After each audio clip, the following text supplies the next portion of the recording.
arranca la primera entrega de Entrevistas Constructivas.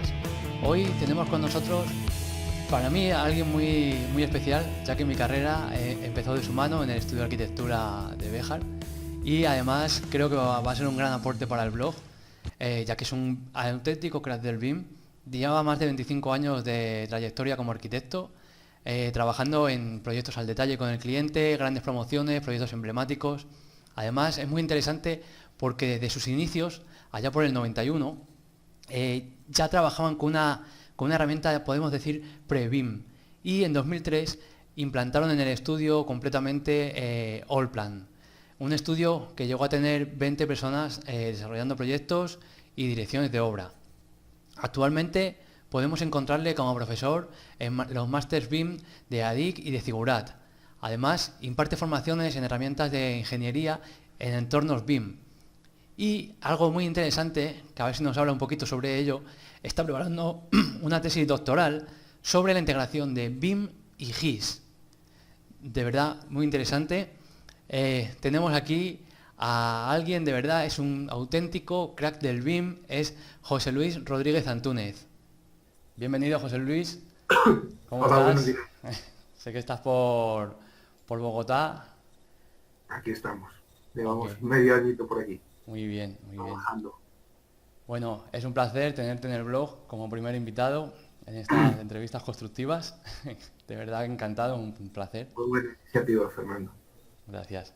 Eh, bueno, sin más, cuéntanos cómo llegas al BIM, esa herramienta que usabais antes de Allplan, que ya es una herramienta bien establecida como BIM, esa herramienta, ese ARC Plus, y cómo dais el salto de ese ARC Plus a Allplan y cómo fue el proceso de aprendizaje en la oficina, la implantación del programa. Bueno, pues nada, yo terminé la carrera en el año 91. Inmediatamente empecé a trabajar en IFEMA, en la Institución Ferial de Madrid, y allí resulta que utilizaban un software israelí que se llama Ujú. ArcPlus y que funcionaba con modelos realmente. Entonces, pues como ellos trabajaban con ese sistema y nosotros éramos, yo dirigía, era el director técnico de una empresa de montajes de ferias y exposiciones en IFEMA fundamentalmente, al que tenían más clientes, pues vi el software y acababa de terminar mi carrera dibujando mi proyecto de fin de carrera. Vi el software y me pareció perfecto porque trabajaba con muros, con puertas, con ventanas, con escaleras, producía modelos Ujú. de arquitectura, trabajaba con objetos, trabajaba modelos de objetos que se extrusionaban y pues de alguna manera permitía relacionar esos objetos con su cuantificación. O sea, Wow. como era una tecnología un poquito ya superior a CAD, lo que hacía era permitía, si tú colocabas 5 objetos iguales, pues luego te daba un listado diciendo hay tantos objetos Ujú. de este tipo, tantos de este otro tipo y tal. Buenísimo. A los 2 años o así, trabajamos, hicimos una primera aplicación derivada con unos informáticos de Madrid. Yo colaboré con ellos en una aplicación que se llamó ArcMobile y que se utilizó en los años 90, en el 93, 94, ya utilizaban Fagor, Kelvinator y las empresas de mobiliario de cocinas. Entonces eran unos bloques que se podían colocar, tú llevabas el plano de tu cocina o las medidas de tu cocina a la tienda de mobiliario y te construían el modelo 3D de la cocina con todos los objetos y después sacaba un listado con los códigos de todos los elementos que había en la cocina y sacaban un listado y te lanzaban un presupuesto. Esa aplicación que se llamó ArcMobile se hizo basándose en ArcPlus y fue un éxito porque se ha utilizado para diseñar muchísimas cocinas Ya en ves. España. Ahí nos metimos en el mundo del Previn, como tú has dicho, ¿no? Que Ujú. no era información, eran modelos, eran objetos, realmente sí era Previn. Digamos que ya se El quería paso al enfocar un poquito la tecnología hacia eso, ¿no? Hacia un modelaje que se pudiera conectar, que tuviera información más allá de líneas, ¿no? Así es, así es. Un objeto 3D que con las ventajas de la visualización 3D que hoy en día se valoran a la metodología BIM y además esa posibilidad de cuantificar. Entonces, la posibilidad de cuantificar a nosotros, imagínate, en una cantidad de objetos para montar un pabellón o varios pabellones de IFEMA con piezas de aluminio y esos stands modulares que se montan, pues podías determinar qué cantidad de material iba a cada zona de la feria, ¿no? ¿Qué cantidad de material necesitabas? Necesitabas barras de 1 metro, de 2 metros, de 3 metros. Entonces, se enfocó muchísimo y se obtuvo muchísimo beneficio de esa información que se podía obtener ya de los modelos. Y eran modelos súper simples, de barras de aluminio y tableros de melaminado, de montajes que se montaban y se desmontaban, ¿no? Pero era muy interesante el tener ese despiece por pabellón o ese despiece por islas para adjudicarle el material a un montador determinado. Así empezamos. En 2003 visitamos Construmat y allí descubrimos Allplan. Realmente estábamos viendo stands y vimos pues algo que se parecía muchísimo a lo que nosotros hacíamos. Era un software alemán y preguntamos.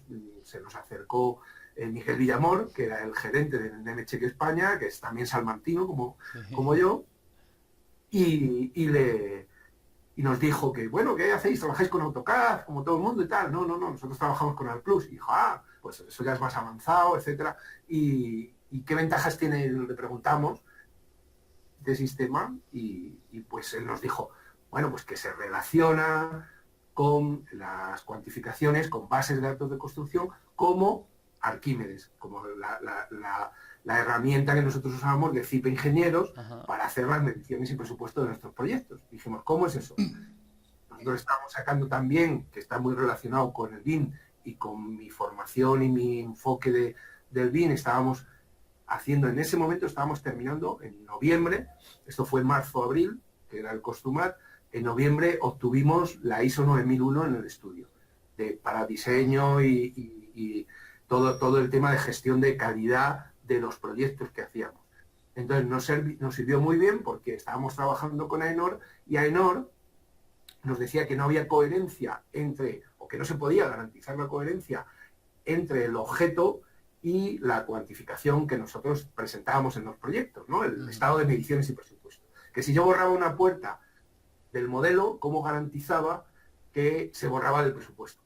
Entonces, Eso me abrió los ojos y dije, esta es la solución de automatizar la medición, y si borro la puerta del modelo, cuando exporto, y estaban conectados ya Allplan y Arquímedes, cuando exporto de Allplan a Arquímedes, si borré la puerta no aparece en la medición. Exacto. Y eso fue lo que nos convenció, y con eso dimos salto a lo que hoy se llama BIM, que entonces ni sabíamos que se llamaba así. ¿Y cómo fue, José Luis, el proceso para que la gente empiece a usar esa herramienta en el despacho de arquitectura?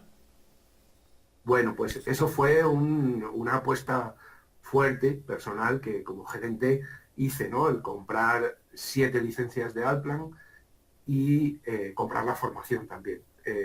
Decidimos incluso cerrar el estudio durante 2 semanas, contratamos un profesor, yo hablé con Miguel, nos recomendó a una profesora que estuvo en la oficina preparando y montando todo el sistema a puerta cerrada para que la gente que ya tenía trabajando y que estaba creciendo en aquel momento, pues se hiciera con la herramienta, ¿no? Era un cambio, ya estábamos trabajando en 3D, pero era un cambio de sistema, ¿no? El Allplan es un software alemán, las órdenes se introducían de determinada manera, el concepto del programa era mucho más avanzado que el de ArcPlus, y bueno, pues a base de formación, de un plan de formación que ya estábamos metiendo también integrado en la consecución de la ISO 9001. El sistema ¿Cómo fue la curva de aprendizaje de la gente? Porque me imagino que pudo ser Fue muy rápida, sí. Fue muy rápida porque hicimos un esfuerzo grande en formación y vimos que la herramienta tenía muchísimo recorrido y muchísimas posibilidades de mejorar lo que ya estábamos haciendo. En especial las cuantificaciones, pero también como herramienta de modelado y como herramienta de modelado con información, claro, que es lo importante, y que esa información se pudiera extraer en principio a las mediciones y al presupuesto, pero también a los planos, todo el sistema de montaje de planos, por ejemplo, el sistema 2D de Allplan es potentísimo. Era mucho más potente que el de ArtPlus, la producción de planos, ¿no?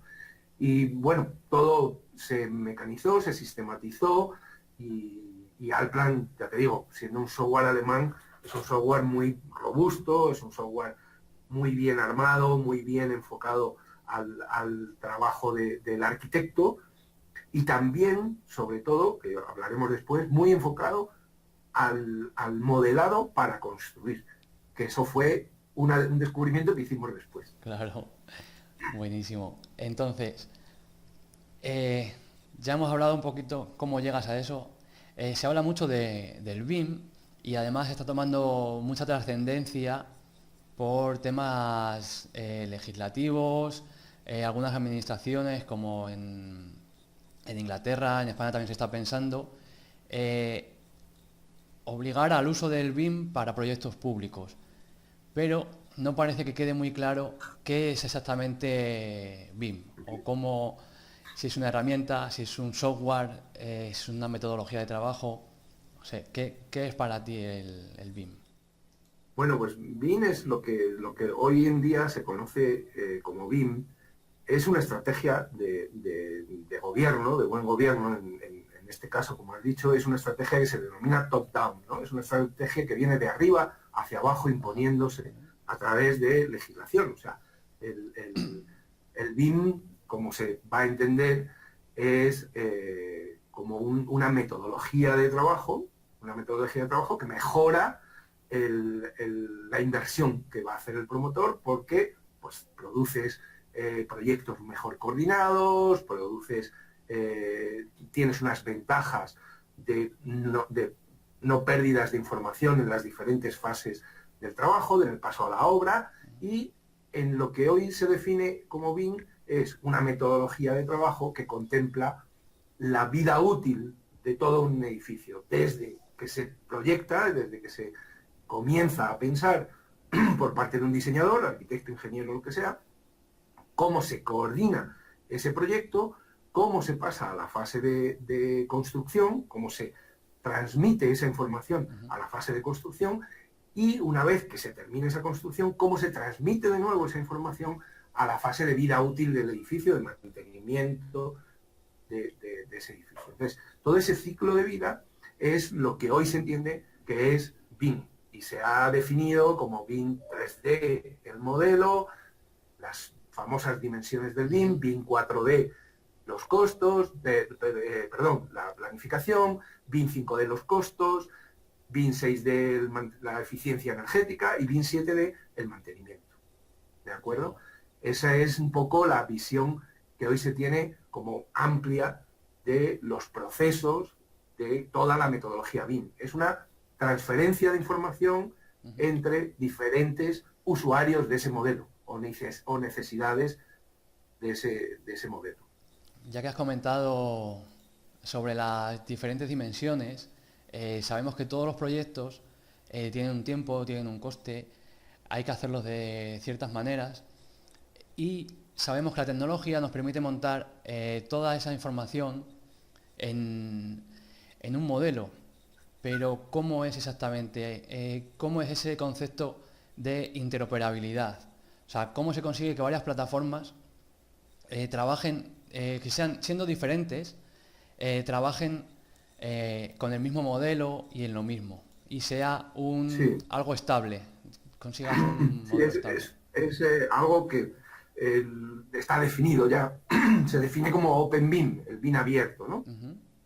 El Open BIM es la capacidad que tienen unos programas de leer la información de otros. Entonces, digamos que hay muchas dimensiones, como hemos visto, de hecho hay más de 7 del 7D, hay cosas más allá del 7D, como luego, si nos da tiempo, hablamos, te cuento un poquito de la tesis, del enfoque de mi tesis, las dimensiones son dimensiones de información. O sea, la información no tiene dimensión. La capacidad que tienen los objetos de un modelo, los elementos que nosotros introducimos, elementos arquitectónicos, elementos de infraestructuras, tuberías, lámparas, columnas, losas, lo que sea. Esos objetos que nosotros introducimos en el modelo no son objetos solo 3D, son objetos que saben lo que saben que son columnas, saben que son losas, saben cómo se comportan, saben cuál es su material constitutivo, saben o pueden saber a través de campos de información que se van insertando dentro de ese objeto y que luego se van a poder leer, ¿vale? Alguien va aportando información a ese modelo. De manera que luego alguien puede extraer parte de esa información, la parte de información que se necesite, ¿de acuerdo? Entonces, eso es lo que hoy en día se llama interoperabilidad. Es, si yo quiero extraer solamente las cantidades para un presupuesto de la obra, yo utilizo el modelo, lo interopero con una base de datos de construcción y obtengo las mediciones y el presupuesto de esa obra en la zona en la que esté. Pero eso sirve para transformar información de costos o para transformar, por ejemplo, información de tiempos. Yo puedo ligar mediante campos de información cada objeto a la fecha en la que tengo previsto construirlo, con lo cual tengo un modelo BIM 4D, ¿de acuerdo? O sea, extraigo la información de tiempos y la relaciono con un cronograma. Así obtengo los tiempos o el cronograma visual. Hay softwares que relacionan objetos con cronogramas hechos en Project o en Primavera P6, como Syncro o como Navisworks, y son capaces de simular no solo el proyecto, que sería la visión de los planos, de cómo va a quedar, etcétera, sino la visión de esa constructibilidad, de esa fase de construcción y parecer que el edificio se está construyendo, simular que el edificio se está construyendo, a base de obtener esa información e interoperar con ella. Ok, ¿y cómo se consigue? O sea, porque eso se hace con diferentes softwares. ¿Vale? O sea, ¿cómo se comunican Sí, entre ellos?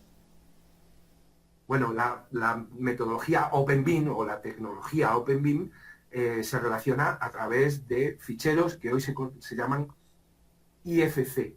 Es un formato, el IFC, Industrial Foundation Classes, que todos los programas que se llaman BIM leen y escriben, importan y exportan, ¿de acuerdo?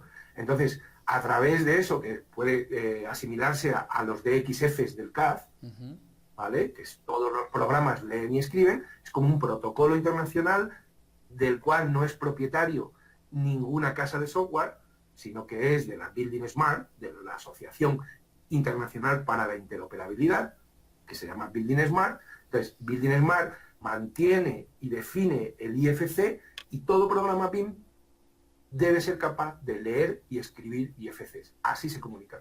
O sea, que lo que se quiere es que la comunicación sea abierta, que se pueda trabajar con varios softwares, pero que al final todo confluye en un modelo que recibe información de otros sitios para que diferentes profesionales que han trabajado con diferentes softwares al final lo integren todo en una misma caja, que es el modelo, el gran modelo de un edificio. Correcto. Yo muchas veces pongo un ejemplo de una caja transparente, precisamente. De decir, bueno, antes todos los profesionales estaban trabajando en su edificio, en su oficina, en una caja opaca. Nadie sabía lo que estaban haciendo. Cuando entregaban el proyecto, todo el mundo decía, ah, bueno, efectivamente la columna tiene 40 por 50, porque lo dice el ingeniero. Entonces, era cuando nos enterábamos todos de que había que modificar el proyecto y hacer la columna de 40 por 50. Entonces, ahora mismo, esa información, aunque cada uno sigue en su caja, de alguna manera, cada profesional sigue trabajando con sus conocimientos expertos y aplicando sus conocimientos expertos a diferentes aspectos de un proyecto, del diseño y posteriormente de la construcción. Digamos que la caja es transparente. O sea, las cajas están intercomunicadas, todos nos vemos a través de esas cajas. Aunque estemos cada uno en la nuestra todavía, el arquitecto, el ingeniero o los diferentes ingenieros, estamos viéndonos y estamos comunicando. Entonces, cuando el ingeniero emite esa dimensión de la columna, yo la integro muy rápidamente como arquitecto en mi diseño estructural. ¿de acuerdo? No tengo que esperar tanto a que él termine y me informe y me mande unos planos y yo volverlos a modelar para ver cómo queda, qué conflictos hay, qué choques, etcétera, ¿no? Es un procedimiento más abierto, más open. Digamos que mejora la comunicación, se hace más abierta, más transparente, o sea, y agiliza el proceso del diseño. Agiliza el proceso y lo mejora notablemente, porque mejora tiempos y mejora el producto final. O sea, le da El estabilidad. producto final, que es el proyecto, está mucho mejor coordinado, porque si estás al borde de una entrega, cuando te llegan los planos de estructuras, pues evidentemente, al final, como todos sabemos, si tienes que entregar a los 2 días, pues entregas lo que puedes y luego dices, bueno, pues en obra ya lo iremos corrigiendo o ya le pasas el problema muchas veces a otro, ¿no? Sí. En este caso es algo mucho más transparente y puedes tener mucho más control sobre el modelo por esa virtualidad 3D, ¿vale? Porque como estás construyendo un modelo tridimensional, estás simulando que estás construyendo algo que no está todavía construido, evidentemente tienes la capacidad visual de ver que una columna o una viga se está chocando con un ducto de aire acondicionado y lo ves en 3D porque paseas por el interior del modelo y dices, oye, eso está mal, hay que ir a corregir eso y notificas al estructural o notificas al diseñador del aire acondicionado que ahí tienen un conflicto y que de alguna manera hay que reunirse y resolverlo antes de que eso se lleve a obra y el conflicto ya sea mucho más grave o mucho más costoso para el promotor. Claro, BIM también, al ver todas las instalaciones integradas, también el Clash Detection, que también es una cosa de las que se habla bastante, es uno de los grandísimos beneficios de hacer un modelo con BIM, con una tecnología BIM. Claro, eso digamos es la base del modelo 3D. Fíjate que todavía ni has pasado de Claro, ni dimensiones, siquiera. que esa es la visión, lo que nosotros llamamos la visión corta o Little BIM, ¿vale? O sea, si tú solo miras los conflictos 3D, estás mirando la fase de coordinación del proyecto únicamente. Pero hay conflictos que no son solo 3D, hay conflictos 4D, hay conflictos 5D y hay conflictos de normativa. O sea, no solo tienes que controlar que dos objetos no se choquen en 3 dimensiones tal y como están diseñados. Tienes que controlar también, o puedes controlar también, a través de la información, por ejemplo, 4D, si un objeto se debe colocar antes que otro. ¿Cómo está programado colocarse? Porque puede haber un conflicto 4D. Puede que dos tuberías no se choquen, pero una necesite un espacio de montaje más grande que la otra y por lo tanto haya que construirla primero, en primer lugar, que la otra. Con lo cual no hay un conflicto 3D, no se chocan, pero si montas primero la que tiene menos espacio de manipulación, la que requiere menos espacio de manipulación, luego la tienes que desmontar para montar la otra más grande. Muy interesante. Con lo cual, eso es un conflicto 4D. Y el conflicto normativo, que son los que a mí me gusta hablar de la fase de lo que nosotros llamamos Big BIM, sería, por ejemplo, si un rociador que no se choca tampoco con nada y que se puede montar y se puede construir, puede estar o debe estar o no, según la normativa que sea aplicable, en un cuarto eléctrico, por ejemplo. Yo puedo modelar cosas que la norma prohíbe que se construyan en esa posición o en ese recinto, o que el rociador deba tener determinadas características. Y si no las tiene, yo estoy de alguna manera construyendo un modelo que luego no se va a poder construir y no hay un choque 3D y no hay un choque 4D. No se puede construir porque la norma lo prohíbe y no te lo van a dar de paso. ¿Entiendes? Entonces, la visión de la información del modelo es mucho más amplia que la del simple choque 3D. Wow, es de verdad que me estás dejando sorprendido porque o sea, yo sí tenía un poquito cierta idea, sobre todo los choques 3D, que es lo que más puedes obvio. ver, lo más obvio, lo que tú ves y todo el mundo ve.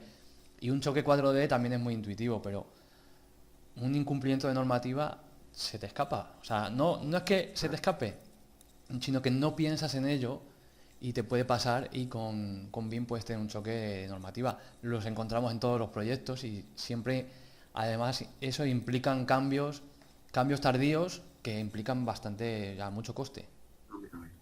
Bueno, pues hay software BIM que leen, son capaces de trabajar con reglas. Y entonces tú colocas unas reglas determinadas basadas en la norma que le sea aplicable al modelo y son capaces de detectarte esos errores de norma. Bueno, muy ¿De acuerdo? interesante. Hay un software muy conocido que lee IFC, que se llama Solibri, que es finlandés, y que es capaz de trabajar con esas normas. O Syncro, por ejemplo, también es capaz de colocar una norma a un objeto y decidir si ese objeto tiene un conflicto en su constructibilidad. ¿Sabes? O se puede colocar o no se puede colocar en obra según el cronograma y según la normativa que le sea aplicable. ¿De Ahora acuerdo? O que, sea, ahora que has mencionado Solibri, no sé si nos puedes hablar un poquito sobre qué es el control de calidad que se hace supongo que todos los modelos se pueden hacer mejor o peor y dependiendo de cómo se comunican sus objetos unos con otros, podemos controlar eso o podemos saber si un modelo está mejor hecho o peor hecho, porque cada empresa correcto. o cada desarrollador puede hacer las cosas de una manera. Claro, nosotros hemos visto ya desde hace años, como comenzamos tan temprano a trabajar con modelos tridimensionales, empezamos a ver diferentes usos del BIM, ¿no? Diferentes usos de ese modelo. ¿Para qué lo quiero? Entonces, cuando yo llego a la fase de proyecto, está muy claro que me sirve para coordinar mejor, para presentar mejor el proyecto, etcétera, etcétera. Pero cuando yo doy el salto a la fase de construcción, que es el hándicap que tenemos hoy en día entre las manos socialmente, el pasar ese modelo de la oficina técnica a la obra, ¿sabes? Ese salto es muy importante, porque si las cosas no se pueden construir, por muy bien que esté modelado o diseñado cualquier objeto, si finalmente tú necesitas unos requisitos físicos o unos requisitos normativos para construirlo y no se cumplen, el modelo sigue sin valer para la fase de construcción. Y si no pasas por la fase de construcción, difícilmente vas a poder conseguir el objetivo de que ese modelo te sirva para la fase de la vida útil de mantenimiento del edificio. Lógicamente, si te paraste en la fase modelo, proyecto, y no pasaste a la fase de construcción, nunca vas a llegar con un modelo as-built a la fase de mantenimiento. Claro, si no ¿De tienes un acuerdo? as-built, no puedes darle mantenimiento a algo que no tienes una Claro, información real sobre cómo se ha construido.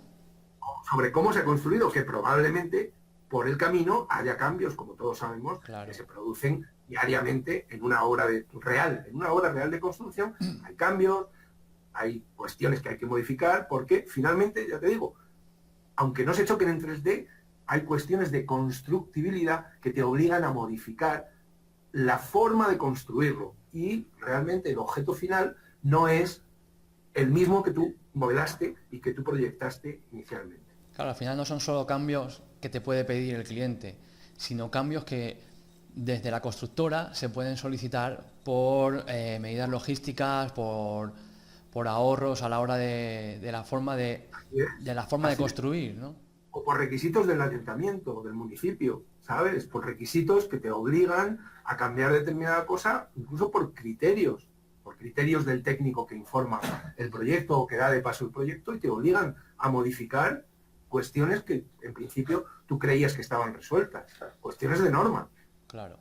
que modifican el edificio, que modifican el producto final, que es el edificio ya construido, ¿sabes? Ujú. Y la parte, por ejemplo, que yo imparto en el máster de ADIC es BIM aplicado a la fase de construcción. Tiene 3 fases. Una, el BIM en la fase de licitación, cómo utilizo el modelo para licitar y ganar esa licitación desde una empresa constructora. Después, cómo le doy seguimiento cuando me he ganado la licitación, cómo le doy seguimiento a ese modelo cuando lo estoy construyendo. Y la última fase es el entregable as-built, el modelo que yo entrego para la fase de mantenimiento. Yo, ¿cómo lo entrego? ¿Cuál es la documentación que yo entrego? Entrego planos, pero también entrego un modelo con una información de cuándo se han colocado realmente esa columna, por ejemplo, esa columna que hablábamos antes, o esa lámpara, estaba previsto en el cronograma que se colocara el día 20 de junio. pero por circunstancias se colocó el 20 de agosto. Entonces, ¿cuándo comienza la fase de mantenimiento de esa lámpara? Pues el 20 de agosto, no el 20 de julio cuando estaba prevista. Entonces, en la fase de mantenimiento yo tengo que decir, esa lámpara que tiene 1000 horas de vida se colocó el 20 de agosto. Y esa información es la que le tengo que dar a la persona que va a mantener el edificio. Si le doy una información obsoleta, evidentemente no le va a servir. Ok. Yo sé que hay uno de tus servicios, publicas bastante, yo lo conozco un poquito, y que te ha dado buenos resultados y me parece interesante, es el BIM para licitaciones, ya que lo has mencionado.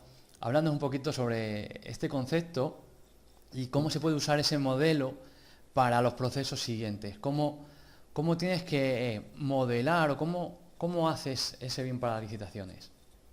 Sí, verás.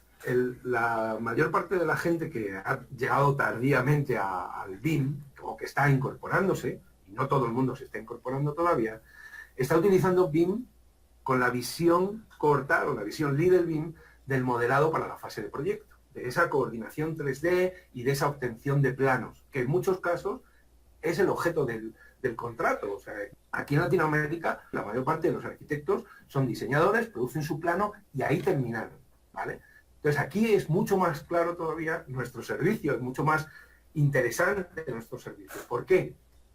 Porque cuando una persona ha construido un modelo con lo que nosotros llamamos una estrategia de modelado para obtener sus planos, ese modelo realmente no está preparado para la fase de construcción. Entonces, cuando llega a nuestras manos, antes llegaban planos CAD o dibujos, ¿de acuerdo? Y ahora llegan modelos. Cuando ese modelo llega a manos de la empresa constructora o del project manager, el project manager dice, ¿y esto para qué me sirve? Si solo tiene las vistas que se necesitan para sacar los planos. Muy bien, ya tengo aquí los planos. ¿Para qué quiero el modelo?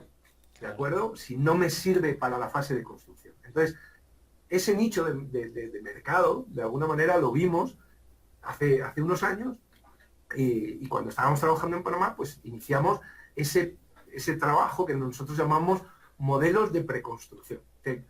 Danos la información que tengas y nosotros te armamos un modelo que sirva realmente para la fase de construcción, con un enfoque que le sirva al constructor para hacer ese seguimiento de obra. ¿De acuerdo? Entonces es como desarmar el modelo en actividades, lo que nosotros hoy yo enseño como modelar el cronograma, es despiezar ese modelo en todas las actividades que tiene e ir modelando por piecitas que luego puedo armar otra vez dependiendo de cómo vayan a ser las actividades, cómo se vayan a contratar, etc., ¿no? Te pongo un ejemplo de estrategia de modelado. ¿Cómo modela un arquitecto o un diseñador los pilotes de una cimentación? Hace un modelo y dice, con la documentación técnica que tenga, pues el pilote tiene tal diámetro y tal longitud. Genera una especie de columna, coloca el pilote y terminó. Eso le produce un plano de pilotes en elevación, en alzado, en axonométrica, en planta, acotado, lo que sea, y eso es lo que siempre se ha ido a obra y se ha construido, ¿de acuerdo? Entonces, la información que tienen esos pilotes, ¿cuál es? Pues normalmente, si el arquitecto ha pensado al modelarlo que eso se va a construir, a que lo ha modelado normalmente por metro cúbico. Ha relacionado ese pilote o por metro lineal o por metro cúbico. Puede haberlo hecho de las dos formas, pero no lo ha hecho de las dos. Es imposible. ¿Qué es lo que hacemos nosotros? Nosotros lo modelamos dos veces, en diferentes archivos que vas a necesitar para pagar los pilotes.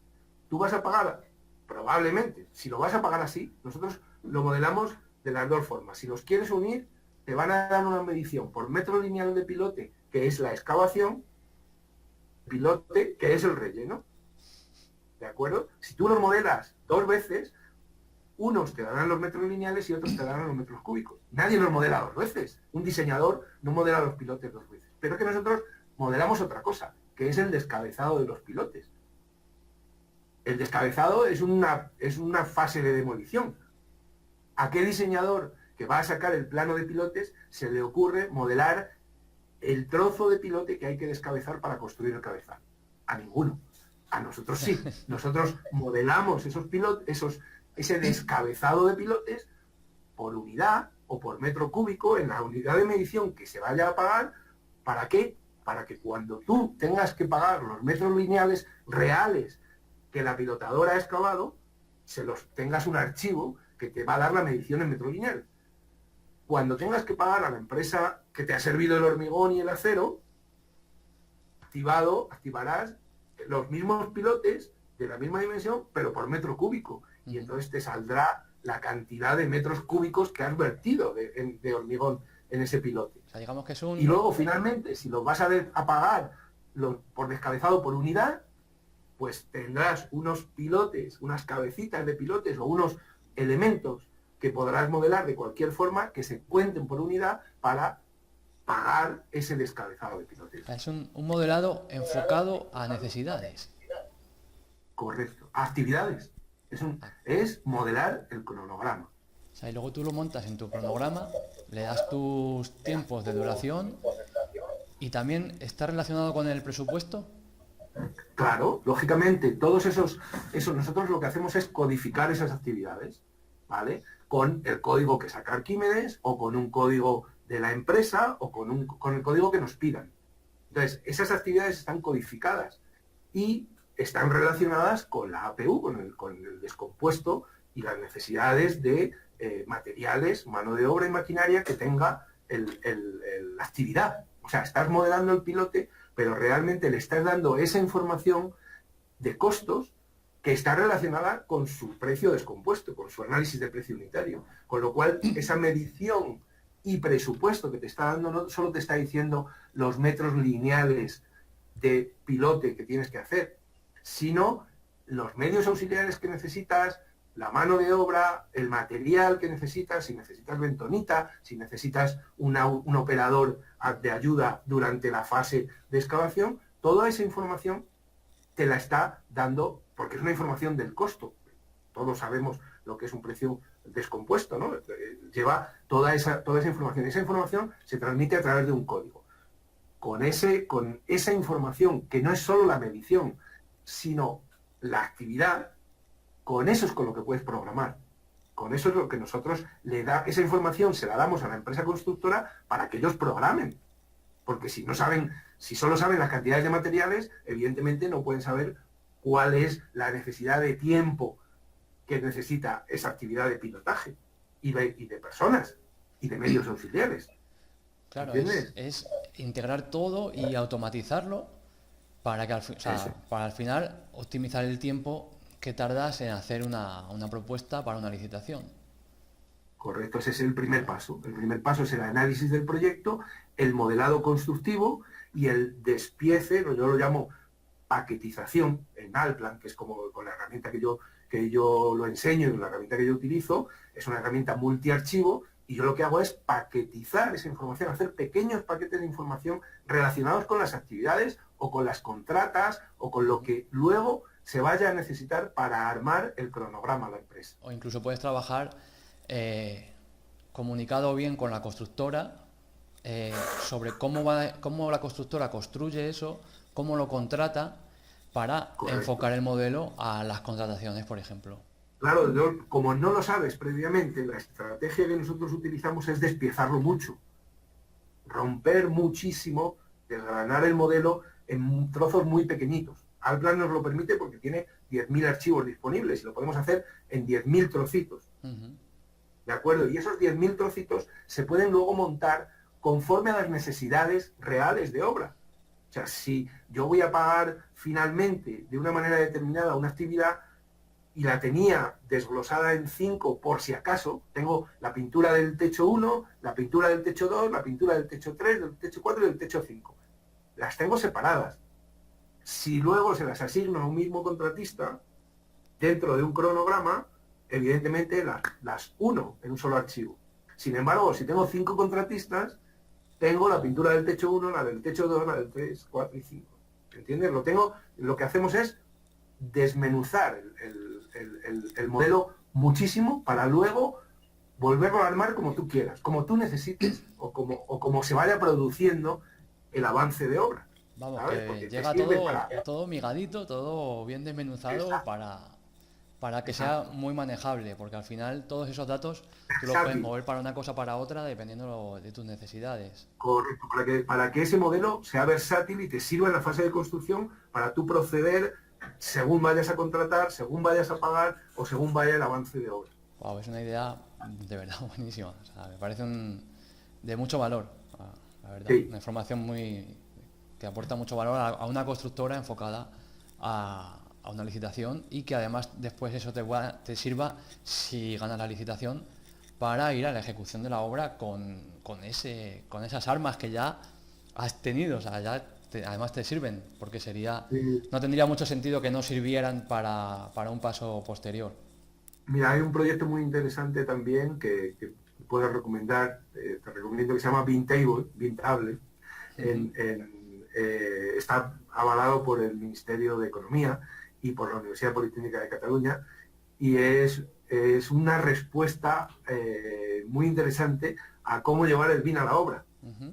porque el BIM desde los despachos, pues nuestras tablets y nuestros PCs y nuestro tal, está muy bien, desde un despacho en el cual hay un entorno controlado, pero cuando tú llevas ese iPad a la obra, estás sujeto a que te caiga un ladrillo el día uno Claro. o que se te caiga al suelo y se destruya toda la información que lleves en ese iPad. Entonces, han pensado en una herramienta versátil que es una tabla, la mesa BIM, es una mesa BIM en la cual es transportable, se lleva a la obra, tiene un monitor, tiene un PC, pero va súper protegido, es algo muy Ujú. robusto. Y hace poquito dieron una charla en el máster en BIM Management de Cicurat, de Project Manager, para un máster nuevo que han lanzado. Un profesor, un doctor de la Universidad de Barcelona, estuvo explicando cómo era la mesa BIM, ¿no? Y es algo necesario, algo que tú no te puedes llevar a la obra, algo que no esté protegido, porque te va a durar nada, ¿no? Claro, Entonces, ¿cómo llevar la información? nosotros en la obra siempre tenemos una mesa y están allí los planos y hay una zona así un poquito más Claro, ahora protegida ya no hay para plan, reunirte con ahora los hay un modelo. encargados. Ahora hay un modelo. ¿Dónde pones el modelo? Claro. ¿Sabes? ¿A quién le explicas, por ejemplo, una serie de trabajos que tú tengas modelada o tengas esa simulación de cómo se va a hacer un trabajo, incluso con los elementos de seguridad? ¿Cómo se lo explicas tú a la gente que lo va a hacer dentro de tu obra? ¿Sabes? Claro. ¿Cómo se lo explicas? Tienes que, si llevas un ordenador, una laptop, es muy pequeñita la pantalla y vas a estar allí en un rincón, vas a tener brillos, va a llover, va a haber viento, vas a estar súper incómodo, la gente no lo va a ver bien, ¿no? Entonces necesitas algo grande, transportable, robusto, que tú le puedas enseñar a los obreros que van a hacer una actividad la simulación de esa actividad antes de que la hagan y de las medidas de seguridad que tienen que tener. ¿Sabes? Es importantísimo y Sí. muy útil. Ujú. Pero ¿cómo lo haces? Tienes que construir esa mesa BIM robusta, Claro. llevarla, ponerla en la obra y enseñarle a la gente que no tenga brillos y que tenga un tamaño suficiente para que lo vean 20 personas que están detrás, que son los que van a hacer la actividad. Claro. Es muy interesante. ¿Sabes? Tiene mucho interés el tema. Voy a ver si lo busco por ahí y lo ponemos ahí en la entrada. B-Table. Bien, bueno, José Luis, hemos hablado de muchas cosas, todas interesantísimas, de verdad. Como te agradezco la entrevista. Bueno, hemos hablado sobre qué es el BIM, la interoperabilidad, cómo enfocar los modelos hacia una necesidad, eh, las dimensiones del BIM, muchas cosas. Pero o sea, esto debe tener una planificación. Cuando tú te sientas a decir, vamos a hacer este proyecto, ¿cuál es el objetivo de este proyecto? O sea, ¿cómo pones eso? Vamos a hacer primero esto. ¿Cómo planificas el desarrollo de ese modelo? Bueno, lo primero, estás hablando de algo que en BIM, bueno, algo que ya está inventado, que es la planificación de una obra de construcción, pero que en la metodología BIM se llama el plan de ejecución BIM. Le han dado un nombre. Y el plan de ejecución BIM yo lo resumo de una manera muy sencilla, entiendo. Es qué vamos a hacer, quién lo va a hacer, en qué momento, y para qué lo vamos a hacer. ¿De acuerdo? El qué, quién y para qué resuelve ese plan de ejecución BIM. ¿Qué vamos a hacer? Vamos a hacer un modelo, vamos a hacer un diseño, un proyecto, de tal manera. ¿Quién va a hacer esta parte? Pues esta parte la voy a hacer yo. ¿Y cuándo la voy a hacer? Cuando tenga esta otra información que me tiene que enviar esta persona. Ok, bueno, es una trazabilidad del proceso de trabajo, ¿no? Realmente está dentro de los procesos de la ISO 9001, por ejemplo, ¿no? ¿Quién lo va a hacer? Y, finalmente, una respuesta importante del plan de ejecución BIM es ¿para qué? ¿Para qué se va a usar el modelo? Porque si yo le introduzco información que luego no voy a extraerla, he hecho un trabajo inútil, ¿de acuerdo? Ese plan de ejecución BIM, realmente, ¿quién lo tiene que definir? Lo tiene que definir el propietario, el promotor, el dueño, quien sea. Alguien, el project manager, alguien, normalmente el BIM manager o el coordinador de proyectos, llámalo. Hoy todo el mundo se pone el apellido BIM para decir, hey, lo hago y además en BIM, ¿no? Y te doy un coordinador de proyectos, un project manager, ahora se dice BIM project manager. O un coordinador de proyecto es un coordinador de proyecto en BIM. Dice, bueno, vale, pues nadie dice soy coordinador de proyecto en CAD. Ni la gente dice soy coordinador de proyecto, ¿no? Sí. Entonces, ese apellido BIM, pues se lo están poniendo todo el mundo por moda, por diferenciarse de yo lo hago con BIM y este no, ¿de acuerdo? Sí. Entonces, cobro más o lo hago mejor o me doy más valor, ¿no? Doy más valor a mi trabajo. Pero realmente lo más importante del plan de ejecución BIM es ¿para qué? ¿Para qué vas a usar ese modelo? Traer las cantidades, conéctalo y dale la información de cantidades. Y coloca bien las unidades de medición de eso. Si vas a sacar el presupuesto, conéctalo a unos códigos de una base de construcción adecuada. ¿Que vas a utilizar la normativa? Tendrás que trabajar con programas que lean tendrás que darle primero la información al modelo para luego poderla leer. O sea, la información al modelo no la tiene por arte de magia. Hay que introducírsela. Y una vez que la has introducido, puedes extraerla con diferentes herramientas y usar esa información para diferentes fines. Para mí, eso es lo más importante que hay ahora mismo de definir. Claro, evidentemente tienes que definir el proceso, el qué lo hace, el quién lo hace, en qué momento, pero es importantísimo en un modelo BIM es ¿para qué estamos modelando? ¿Para qué va a servir este modelo? ¿Va a servir para la fase de mantenimiento? No, nadie quiere mantener el edificio que quede construido con un modelo BIM. Entonces no le vamos a dar esa información, no nos vamos a preocupar tanto de darle la información esa de qué día se colocó la lámpara. Claro, tienes que optimizar tienes que optimizar el tiempo del diseño y ese tiempo limitado que tienes, porque además vas a hacer un trabajo muy grande, tienes que ir muy enfocado a lo que necesita tu cliente, lo que te han pedido y el para qué va a ser esto, porque si no, o sea, podemos empezar a modelar cosas a lo loco aquí. Para mí el plan, lo que se llama el BIM Execution Plan, o en inglés o en español, el plan de ejecución BIM, lo más importante es, evidentemente, definir cómo se va a hacer, quién lo va a hacer y tal, pero lo más importante es para qué vamos a usar el modelo. Que mucha gente pues, introduce, de hecho, en nuestra experiencia profesional nos encontramos con cosas que no nos sirven precisamente para los fines constructivos, porque imagínate, te puedes encontrar facilísimo, y nos hemos encontrado muchos modelos en los cuales los objetos son otros. Imagínate que una columna está hecha con la orden losa, listo. O que un muro de 10 centímetros de espesor se llama M10 y un muro de 8 también se llama M10.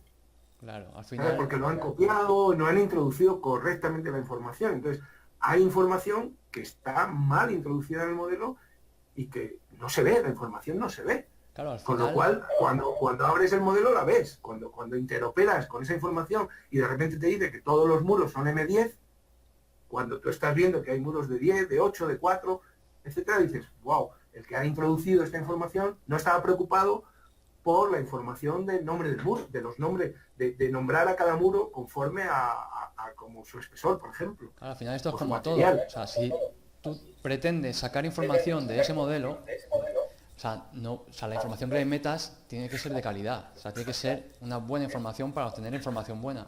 Si empiezas metiéndole información errónea, no puedes obtener datos correctos. O sea, tú tienes un muro de ladrillo y en la información pone muro de bloque, pues la información que yo voy a leer es muro de bloque, no muro de ladrillo. No tiene sentido, claro que sí. Bueno, José Luis, hemos hablado de muchísimas cosas, todas muy interesantes, pero hay una en especial que me tiene un poquito intrigado, que va sobre tu tesis doctoral. Cuéntanos un poquito qué es eso del BIM integrado con SIG o con GIS. Cuéntanos de qué va esto, es súper interesante. Bueno, eso fue producto de un trabajo profesional que nos encargaron para... Participamos en una licitación con una empresa norteamericana que se llama TYLin, que se dedican a grandes construcciones, grandes diseños, y nosotros les asesoramos para ganar la licitación de la gerencia del puente, de la construcción del cuarto puente sobre el Canal de Panamá, que está ahora mismo en fase de adjudicación. Entonces, la idea era llevar todo el seguimiento de una obra de construcción tan compleja como puede ser un puente que atraviesa el Canal de Panamá, un puente bien largo, y paralelo al Puente de las Américas, que lleva una línea de metro con un monorriel por encima, en el carril central, el hacer ese modelo BIM y el darle seguimiento a la construcción. ¿Cómo haces el seguimiento a una construcción en el aire, en medio de un canal, pasando barcos por abajo, etcétera? La idea es integrar esa información que produce en el modelado, como hemos hablado, en BIM, con la tecnología GIS que comparten, como se ve claramente, los sistemas de información geográfica y los modelos de información de edificios comparten la palabra información. Entonces, ¿cómo pasar la información de un sitio a otro? ¿Cómo interoperar con ella? Pero ya con las herramientas BIM que han servido para hacer el diseño, cómo pasar esa información a herramientas SIG, a herramientas de seguimiento del avance de una obra, con drones, con aparatos de telemetría, con cómo hacer ese seguimiento de la construcción, ese avance de obra y esas certificaciones de obra basadas en el modelo. Entonces, lógicamente, fue un reto el hacer el pliego de especificaciones que finalmente ganaron la licitación, la empresa TYLin, son los gerentes del cuarto puente y nosotros hemos colaborado en la fase de redacción del pliego en la parte BIM. Exige que la empresa que gane la licitación realice ese seguimiento con el modelo BIM a través de herramientas SIG. Novedoso y que evidentemente pues ha servido de base para decir, bueno, pues con esto hago una tesis doctoral. Sí. Con los 4 o 5 años, el año de proyecto que nos viene por delante, que tenga que hacer la empresa que lo adjudique, y los 4 años al menos de construcción del puente, pues en ese plazo hago la tesis doctoral basada en eso. Y mi tesis se llama La integración de los sistemas BIM y SIG. ¿De acuerdo? Entonces es cómo leer esa información, cómo integrarla dentro. En principio no existen herramientas que integren esa información, hay que seguir procedimientos de interoperabilidad, hay softwares que leen la información y la traducen a sistemas de información geográfica. Leen del modelo y traducen a sistemas de información geográfica. Y ese es el objeto de mi tesis. Y con la antena parabólica puesta a todas las novedades que se van produciendo,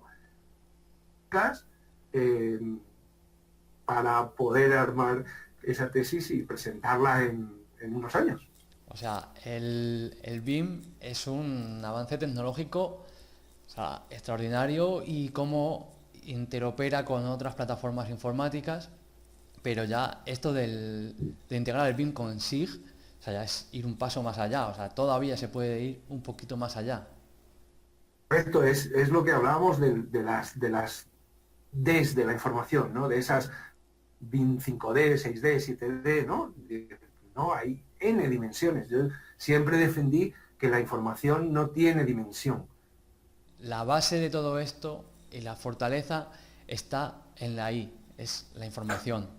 Correcto. O sea, nos estaba... Correcto. Pero si te das cuenta, BIM y SIG son informaciones de un tamaño y de una escala muy diferente.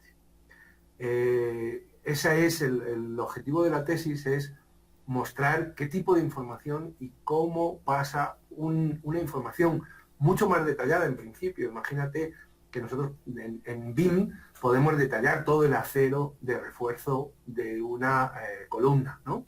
O de una pilona de un puente.